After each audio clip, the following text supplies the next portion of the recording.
106.1 Kiss FM, all the hits. I'm Gavin, and this is the afternoon show. I am so excited to have this guy on the phone because I've been a fan of The Room for a long time, and I have on the phone one of the stars of that movie. I've got Greg Sestero on the phone, who's appearing this Saturday in Owensboro, Kentucky at the Owensboro Community and Technical College for a special showing of The Disaster Artist. Greg, how are you today? Hey, I'm doing pretty well. How about you? I'm doing well. I am so excited to get to talk to you because, like I said, I've been a fan of The Room for a long time. So what's this experience been like for you to see The Room get thrust back into pop culture based on the James Franco Disaster Artist film? It's been an incredible ride. The Room came out 15 years ago. Took a little bit to build up steam, and you had these college kids discovering it and talking about it, throwing spoons at the screen, and it just started to spread organically. There was no studio behind it, just word of mouth. And by 2009, started screening around the world. I couldn't have foreseen, this incredible film being made about it. When I started working on the book back in 2010,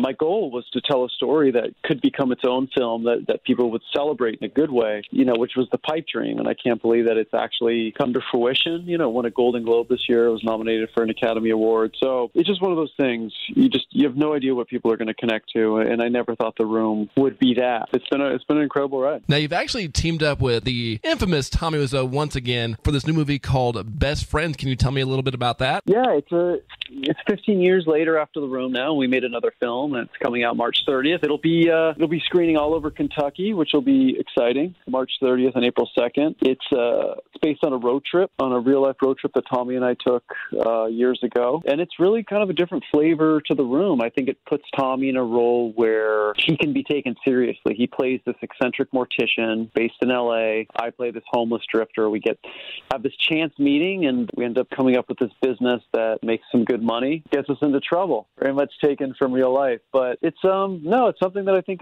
will surprise fans, hopefully in a good way. And yeah, it comes out March 30th, and I hope our Kentucky fans get behind it and go out and see it. Now, one thing I've got to ask you about is you guys were just involved in a viral video of Tommy actually trying to be the Joker and doing that, and you actually make an appearance as Batman. So was that just the most fun day you've ever had? Because it looked like you guys were having a blast. Yeah, I didn't know what to think. I thought, this could go the way of The Room, but, we had a really great team that put it together. Nerdist is awesome, and the makeup and all that stuff was great. And so we just ended up having 5 hours of ridiculous fun. And, call me crazy, but I think Tommy makes a pretty good Joker. I would watch any Batman. Was born to play. I would watch any Batman movie with Tommy as the Joker, and if you wanted to be any character, I'd also watch for that as well. Just watching Batman and the Joker throw a football back and forth. I think we have a movie there. I think we need to make that happen. Yeah, I think there's something there, and I hope that I hope we find a way to definitely make it happen. All right. So before we get out of here, what can people expect from the event on Saturday? We're going to do a live reading of some of The Room's original scenes from The Room's original script. We're going to do a book reading and share some wild stories from what it was like to be there, some behind-the-scenes clips, and just kind of get everybody ready to see the incredible film, The Disaster Artist. So it's going to be a lot of fun. It's going to be interactive, and I really hope everybody's ready to hear some wild stories. Yeah, and that's taking place this Saturday, March 24th at the Owensboro Community and Technical College in Owensboro, Kentucky. You can get tickets right now online for free. The tickets are free at eventbrite.com. Greg, thank you so much for calling in today, and I wish you the best of luck, and I'm just so happy for all the success that you have been having lately. So thank you so much, and I cannot wait to come to the event on Saturday. Absolutely. Thanks so much for having me.